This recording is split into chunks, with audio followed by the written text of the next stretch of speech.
ഇടവക വികാരിമാരുടെ മധ്യസ്ഥനായ വിശുദ്ധ John Maria Vianney ഫ്രാൻസിലെ ഡാർഡിലിയിൽ ഒരു കർഷക കുടുംബത്തിലാണ് ജനിച്ചത്. വിയാനിയുടെ ബാല്യത്തിൽ തന്നെ ഫ്രഞ്ച് വിപ്ലവം പൊട്ടിപ്പുറപ്പെട്ടതിനാൽ ഭീഷണിയിലായിരുന്ന ക്രിസ്ത്യാനികൾ ബലിയർപ്പണവും മറ്റു കൂദാശകളും വളരെ രഹസ്യമായിട്ടാണ് നടത്തിയിരുന്നത്. അങ്ങനെ പ്രായമായ ജോൺ സെമിനാരിയിൽ ചേർന്നെങ്കിലും പഠനത്തിൽ അത്ര സമർത്ഥനല്ലാതിരുന്നതിനാൽ 0 മാർക്ക് കിട്ടുകയും പലതവണ പുറത്താക്കപ്പെടുകയും ചെയ്തു. ജോണിന്റെ ദിവ്യകാരുണ്യ മരിയ ഭക്തി തിരിച്ചറിഞ്ഞ മെത്രാൻ പട്ടം നൽകി. ദൈവസ്നേഹം മങ്ങി യുക്തിവാദികളെ കൊണ്ട് നിറഞ്ഞ ഗ്രാമമായ ആഴ്സിൽ മാസങ്ങളായി പൂട്ടിക്കിടന്നിരുന്ന പള്ളിയിലേക്കായിരുന്നു ആദ്യ നിയമനം ലഭിച്ചത്. അത് സന്തോഷത്തോടെ ഏറ്റെടുത്ത ജോണച്ചൻ അവിടുത്തെ ദൈവദൂഷണം കേട്ട് ചങ്ക് പൊട്ടി.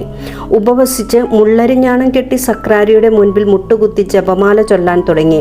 10-18 മണിക്കൂറോളം കുമ്പസാരക്കൂട്ടിൽ ചെലവഴിച്ചു.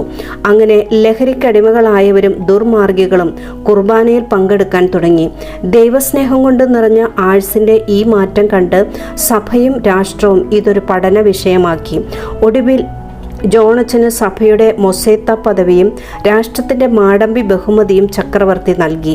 മുട്ടുമടക്കുന്നവന്റെ മുൻപിൽ മടങ്ങാത്ത സാമ്രാജ്യങ്ങളില്ലെന്ന് തെളിയിച്ച ജോണച്ചൻ 73-ാം വയസ്സിൽ മരിച്ചു.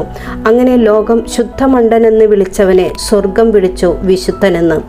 വിശുദ്ധന്റെ ദൈവസ്നേഹത്താൽ ജ്വലിച്ചിരുന്ന അഴുകാത്ത ഹൃദയം ആഴ്സിലെ ദേവാലയത്തിൽ സൂക്ഷിച്ചിരിക്കുന്നു. ആമേൻ.